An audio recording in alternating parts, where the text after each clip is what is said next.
So I just had an experience at the grocery store that I found pretty dang annoying. But once I thought about it after, I figured out why. I'm going to tell you about it. So I was just at the grocery store, as I said, and I went through the self-checkout as I usually do because, that way I don't have to deal with as many stupid humans. And I needed some cash, right? So I got some cash, got a $20 bill during the transaction.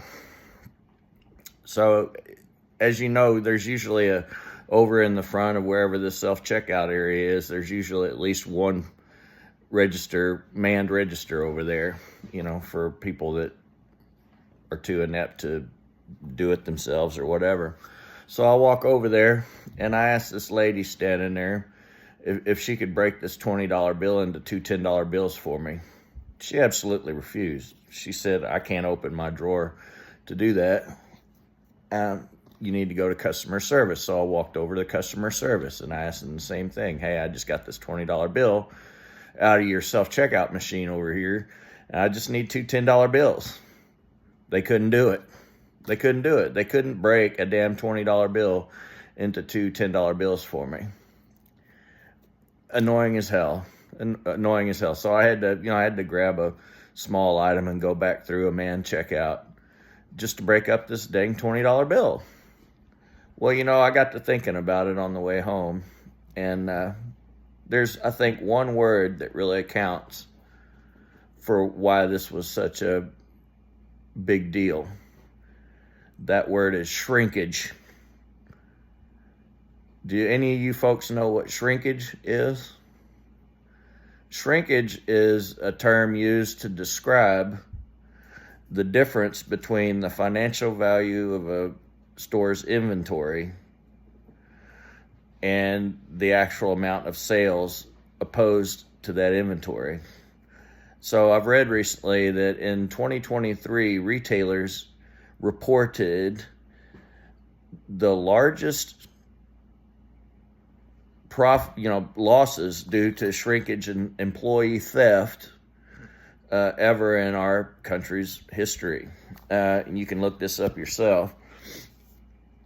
This also, ties into what everybody's talking about, and even this candidate that nobody voted for, Kamala Harris, talking about price gouging.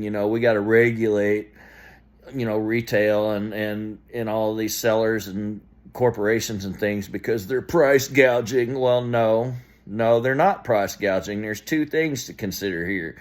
One is the one I just mentioned, shrinkage and employee theft. Here's the problem that a lot of these retailers have.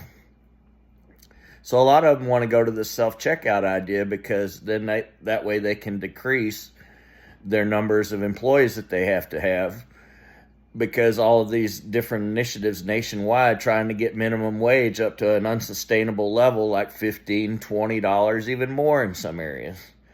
To pay these people $20 an hour just to stand around and do nothing, basically. So a lot of places are going to self-checkouts, and a lot of restaurants, fast food joints and stuff, you'll see kiosks and stuff instead of people.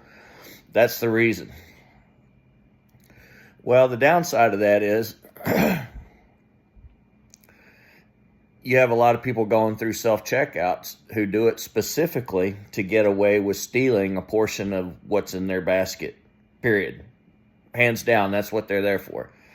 And so, people scan, maybe 80% of what they have and walk away with the other 20%. Well, that adds to the whole shrinkage thing, that these retailers are reporting these huge losses because of stuff like this. But on the downside of having manned checkouts is that employees are thieving more money from these retailers than they ever have in the history of our country, because things cost so dang much. Rent is so high, and fuel is so high, gas and everything else is so high, groceries. I just paid $6 for a bottle of Tabasco sauce that 2 years ago cost $2.50. Okay, let's give you some idea what we're talking about here. So, inflation is so at such record levels that we've not seen since maybe the 1970s, post OPEC gas crunch kind of inflation, which a lot of you are not even old enough to know anything about, much less have lived through it. I was a little kid then, but I still remember. But anyway, so there's that, and things cost so dang much. Inflation is so high. The record numbers of people are stealing stuff. And that just makes these companies lose more and more and more money. And so as a result of that, they have to jack up prices on things to try to make up for the losses that they're sustaining because of employee theft, because of shrinkage, because of operating costs. These organizations, nobody's price gouging. All right. What's happening here is that we're suffering economic collapse because of the things that this government has instituted. And now they're trying to gaslight us by saying all these companies and corporations and stuff are price gouging us. That's BS. And they know it. I know it. A lot of people know it. Okay, there's a lot more to this than what they tell you, as usual, because they lie so freaking much and they use their media to perpetuate their lies. And that's exactly what they're doing here. Nobody's price gouging. All right. Everything costs so freaking much for the reasons that I've told you. And so to boil this all, to summarize this, these people couldn't break my $20 bill into two $10 bills for me because their company, their employer, forbids them from opening the drawer unless an actual financial transaction is about to take place, thereby eliminating some risk of employee theft. That's what that's all about.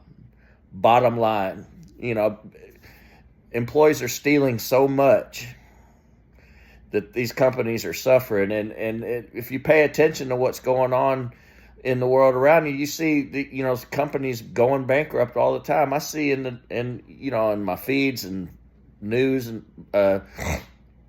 RSS feeds and things, all these restaurants and small businesses, medium-sized businesses going. I see this 3, 4, 5 times a day of these companies going under. And, a lot of the people, that comment on some of this stuff, they'll start going, oh, COVID, blah, blah, blah. No, it's not COVID, man. COVID was 3 years ago. We're past that now. These companies are folding because they can't afford to do business. And people, when they can't afford basic necessities, they can't afford groceries, they can't afford gas, they can barely afford to pay their rent, they're driving around without car insurance and stuff. The last thing that they're going to go do is spend money in restaurants and bars and places like that. These institutions, these hospitality kind of things they're absolutely unnecessary. Nobody needs any of that. So all that stuff is the first thing to suffer in an economic decline, collapse like we're experiencing.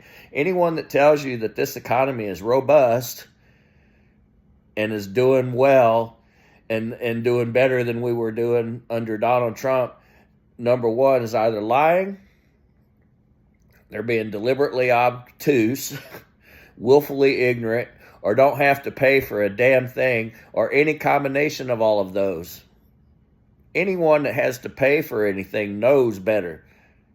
I just went to the grocery store and spent $200 on 4 bags of groceries that 2.5 years ago would have cost me probably less than half that. Less than half. All right, I just spent $4 a gallon putting gas in my truck that 2.5 years ago was about $1.60. All right, I just got a water bill yesterday, a water bill for $157 that 2.5 years ago was about $55. So you do the math. All right, if you think we're doing better, then you have no clue. We are not doing better. We haven't built anything. We haven't gone back to better economic times. And nothing's better. Nothing's better. And look at what we're facing now. Democrats, you ought to be livid right now instead of compliant. You've got a candidate now that's running for president that none of you voted for. Not a one of you voted for. In fact, she dropped out of the primary because she had less than like 8% support, even from her party. Not to mention primary voters, but from her party. And just weeks before she was the golden child of the DNC nomination, the same people were trying to badger her and badger Joe Biden into picking a different running mate to run again because Kamala Harris was bringing Joe Biden down. And now we're supposed to believe that she's the golden child? What? It's insane. It's absurd. All right? If you want somebody that's actually going to fix these problems, you can't vote for the people that caused the problems. And if you want to keep talking about COVID, these folks are the ones that imposed all the mandates and the ridiculous restrictions and all that on you. Not Donald Trump. It was the Democrats that did all of that crap. And now they're asking for you to vote them back in. Think about that. And while you're thinking about that, think about why groceries cost you so much and why you can't keep gas in your car and why you're having to go to the damn plasma center so you can get money to pay your rent on time. Think about that. Peace out.